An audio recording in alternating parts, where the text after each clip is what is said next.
Hello folks, here's a guide for the Emperor of Fire and Iron. To get to him, take the teleporter closest to him on the ground level, then go into the water and dive down. You'll see a vertical tunnel. Just keep going down until you find the chamber with the boss and a new teleporter.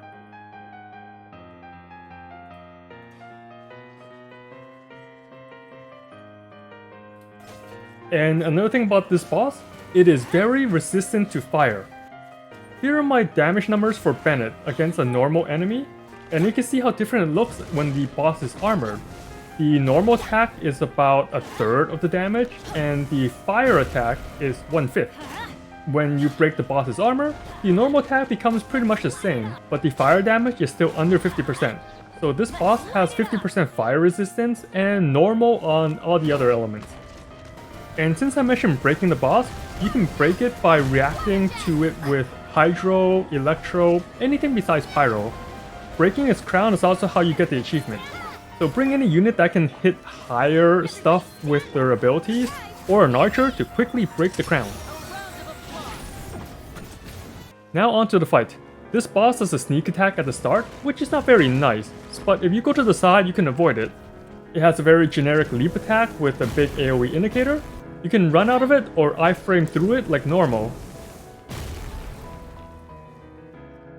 The most dangerous attack is this volley of fire. It hits randomly, so it's hard to dodge when you're far away. Just look at it nuke my Bennett in one hit. The answer to this is very simple. When you see the boss use this attack, just go in front really close. It cannot hit you if you're right in front of it. It also has a quick melee attack that does not do fire damage. This is also the only attack that does not leave fire on the ground that will damage you over time. When it flames up one of its claws, it will do a line attack. Dodge to the side to avoid it, but it also leaves fire on the ground, so the best way is to dodge to the side, then go behind it to keep attacking if you're melee. If you're range, then you don't have to worry about going back in. And finally, the big AoE eruption. It will dig underground and start a big explosion. You have plenty of time to run away if that's what you want.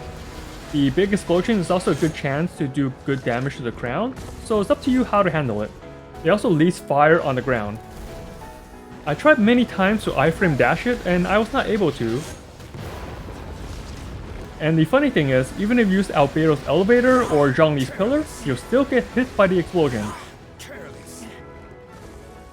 However, holding Venti and Kazuha's E will let you dodge the explosion because you're in the air. And you can always use an ultimate animation to iframe it.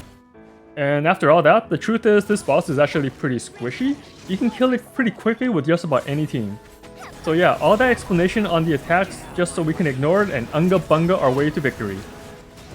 Anyway, thanks for watching, and as always, have fun out there, traveler.